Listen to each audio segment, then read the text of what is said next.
Во овој убав февруарски ден, почитувани гледачи, се јавуваме од градскиот парк на нашиот град Велес. Ве поздравувам и ве поканувам да не проследите со овој прилог. Денеска ќе разговараме за многу убава и интересна тема – цвеќето и одгледувањето во дворните места. За тоа ја поканив најстручната раководителот на ЈКП Дервен, паркови и зеленина, Татјана Петревска. Добар ден, Татјана, и добре дојде овдека во паркот да разговараме за цвеќето и неговата функција во животот на граѓаните. Добар ден, ви благодарам за поканата. Поздрави до гледачите, слушателите. Да. Вие сте раководител на паркови и зеленила, што значи дека имате голема одговорност за разобувавањето на градот, но за тоа ќе говориме во друга прилика. Денеска да кажеме повеќе за тоа како може да се уреди дворот во семејните куќи, пред зградите, граѓаните како да се грижат околу околината, како да е зазеленат, со кои цвеќиња во зимскиот период. Ова е период, значи зимото е период кога вегетацијата мирува, кога немаме некои посебни големи активности, посебна грижа не е потребна околу растенијата. Меѓутоа, ако сакаме да имаме убав и уреден дворно место, со активностите треба да се започне од есен. Тогаш се сите активности кои што се неопходни за да сега имаме убава градина, убав двор, убава цветна градина, тоа го постигнуваме со садењето, кога зборуваме веќе конкретно за цвеќињата. Најмногу го постигнуваме овој период со садењето на љубичицата, виолата, темјанушката, кажано во во наши услови. Кои најмногу цвеќиња можат да успеваат и во овој период на климата на Велес? Во овој период, во овие наши услови, значи единствено растение што најмногу успева во зимски услови, што презимува, кој што не му штетат мразевите, мразот, снегот не му штетат, е љубичицата, како што ви реков. Тоа е според мене едно од најблагородните растенија, кое што многу долго обстојува, многу долго дава цвет. Значи ја садиме во есен, тоа е двогодишно растение, ја садиме во есен на отворено, одма започнува со цветење преку зимата, само ако се премногу ниски температурите стагнира цветот, инаку цело време и под снежните покривки цветот си вегетира и ја имаме се до крајот на мај месец. Значи во пролет забрзува интензивно низиниот раст, развој, се до крајот на мај имаме значи голем дел од годината убави цветни површини доколку ја наседиме љубичицата на тие места. Да. Како практикуваат велешани? Што највеќе садат? Дали сте погледнале?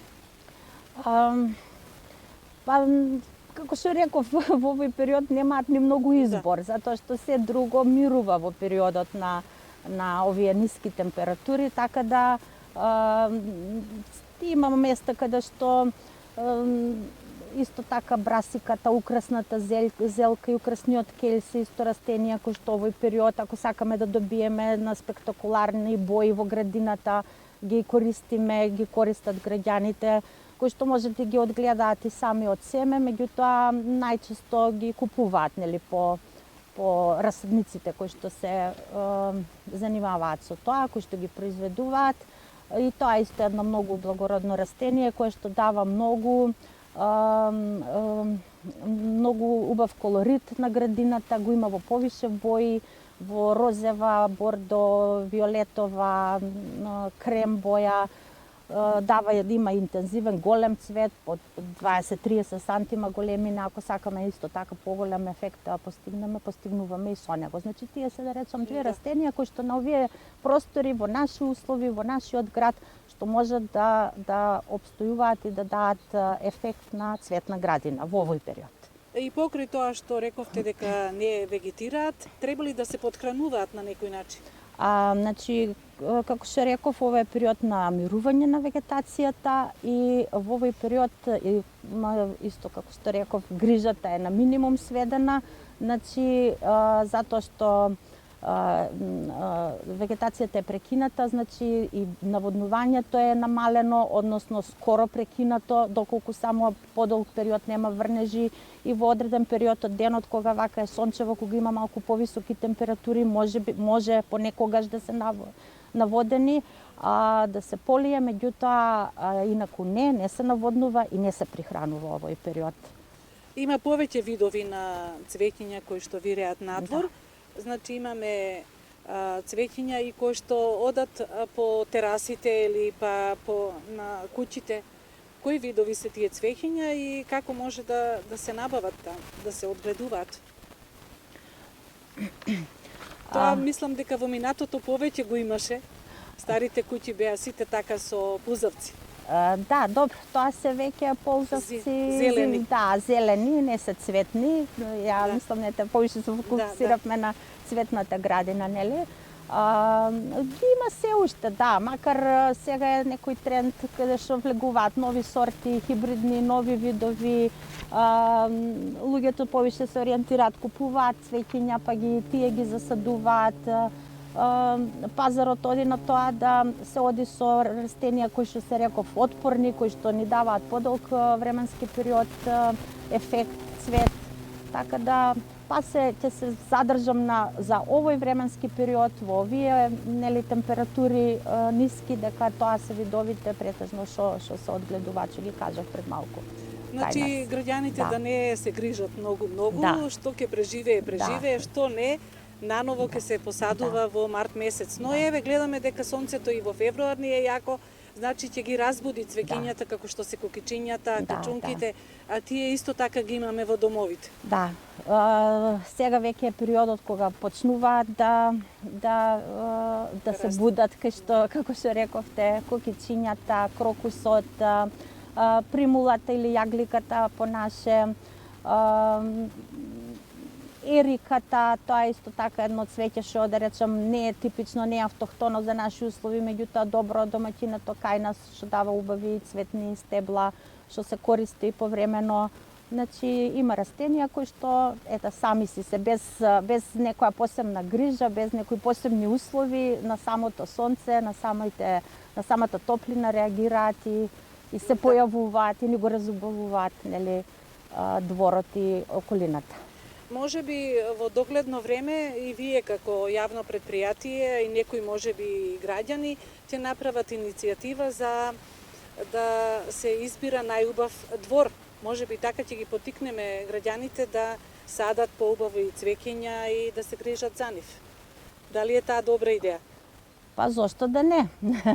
Ние сме тука да секогаш се добри дојдени граѓаните за да дадеме совет, за да помогнеме, за да учествуваме во некоја реализација која што ја замислиле во границите на нашите можности, затоа што сепак имаме огромна површина во градов зелена која што ние како јавно предпријатие ја одржуваме, ја негуваме, така да. И сега во наредниот месец ќе се обнови и ќе се засадат цвеќиња, но еден апел до граѓаните, она што дервен го засадува, граѓаните да не го кршат и да не го крадат, да речам, иако грубо наречено, меѓутоа често пати се случува кога нешто јавното предпријатие ќе посади, утредента да го нема или да се смачка. Да, за жал многу често тоа се случува, значи само што ќе засадиме, граѓаните се го оттуѓуваат тоа од просторот кај што знаат и да оштетуваат, понекогаш буквално вандализам се случува на одредени локации со уништување, со кршење на дрва, со уништување на цвеќето или крадење на цвеќето, така да исто и јас би апелирала да граѓаните сите да се грижат за нашата околина, јавните површини се јавни, се на секого, на секој граѓанин, на секој што нели кога ќе излеземе во град, сакаме да ни биде убаво, да се движиме во убава средина, уредена, зелена, расцветана, така да тоа е убаво за сите нас и би, уште еднаш ќе речам, ќе апелирам и јас колку може сите да го зачуваме сите тоа, да ни помогна граѓаните во нашата работа. Да, освен цвеќето имаме исто така и нискостеблести зимзелени дрвца кои што постојано растат и вегетираат и во зимски услови. И тоа е прекрасно растение кое што го разубавува дворот. И е многу исто така и во акциите, вие како предпријатие учествувате нели со давање на садници. Дали во наредниот период ќе имаме такво нешто? Како давање на садници, значи тоа е една акција која што веќе неколку години практично шумското стопанство ја практикува, не ние, затоа што они се производители на тие садници. Значи кога е она акција за пошумување на околината на Велес или во Велес, значи тогаш има некоја акција која што може и на граѓаните да дадат, а ние верувајте ни се нели можностите толку да можеме да ги ги уредиме нашите површини, мислам нашите јавните површини во градот. Јавните површини навистина се огромни и треба голем труд. Да. И работа, но треба и уште еднаш големо внимание од граѓаните за да имаме убава животна средина. Доаѓа 8 март и најдобар поклон токму е цвеќето за нашата баба, мајка, сопруга. Што значи да се подари цвеќе? Според мене најголемата причина поради која подаруваме цвеќе е за да пренесеме некоја емоција, нели? Пренесуваме без разлика дали се работи за љубов, за внимание, за почит, за сочувство, за извинување, нели? Така пренесуваме, мислам, со подарувањето на цвеќе, според мене, така ги пренесуваме нашите најдлабоки чувства на еден елегантен начин, нели, кон тој што подарувам. Да. Често пати имаме турканици на цвеќарите за купување на цвеќе и карамфили, најразлични други кои што се даваат на наставниците, на наставничките, на бабите, како што реков и на мајките, соседките. Едно внимание, еден подарен цвет навистина значи многу и тоа значи љубов. Да. Да се сакаме еден со друг. Која ќе биде вашата порака, зошто граѓаните да садат цвеќиња и бидејќи нели каков ни е дворот, таква ни е и куќата, а и нашата душа што ја носиме. Кога ќе го погледнеш дворот, знаеш какви луѓе живеат, така ли? Точно. Според мене одгледувањето на цвеќе, уредувањето на дворот има повеќе причини, да речем, има и практични, има и естетски причини. Од практичните причини би го навела тоа што прво го знаеме значењето на цветињата, дека ги привлекува пчелите, значи се како рамнотежата на природата, ето така, да. Синџирот во рамнотежата се многу битна алка, нели? После тоа ги намалуваат плевелите, цветниците во почвата, значи растенијата, со уредувањето на растенијата го избегнуваме растот и појавата на плевелите, на несакатните треви и растенија во почвата. Нели сите читаме, знаеме дека има многу благодети на човековата природа, значи го намалува стресот растението, секој едно растение, цвеќето посебно. После тоа добра е физичката активност, нели во дворот, во градината, да, таа е некоја мала умерена физичка активност која на секого би му годела, нели. Така има исто така и нели естетските причини ги знаеме. Цвеќето како форма, како боја, како со својот мирис секогаш не плени, секогаш ни буди убави чувства. И тоа да биде една отворена врата и гостите да си ги пречекаме Да, во убава да, градина, со убави цвеќења. Шаралиното значи, пак ќе кажам, спектар на бои, а боите се љубов. Тоа беше се, почитувани наши гледачи на Facebook. Поздрав од екипата на Дума МК. Ви посакуваме пријатно попладне. Имајте уште пола зима ни следи. Имајте убаво расположение, добро здравје во следна прилика со нашата денешна соговорничка Татјана Петровска, комунално предпријатие Дервен на паркови зеленила. Пораката ќе биде да имаме повеќе парчиња зелена површина, а ние да се грижиме. Цвеќето е убав дар, давајте го и сакајте се.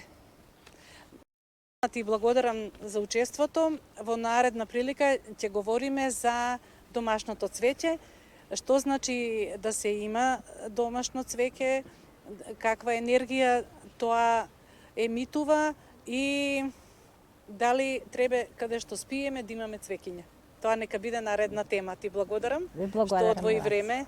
Дали ти беше пријатно? Да. Еве, поздрав до сите. Ви благодарам, поздрав од мене и би Се одговорила со задоволство на секоја ваша покана за учество во вашите емисии. Ви благодарам.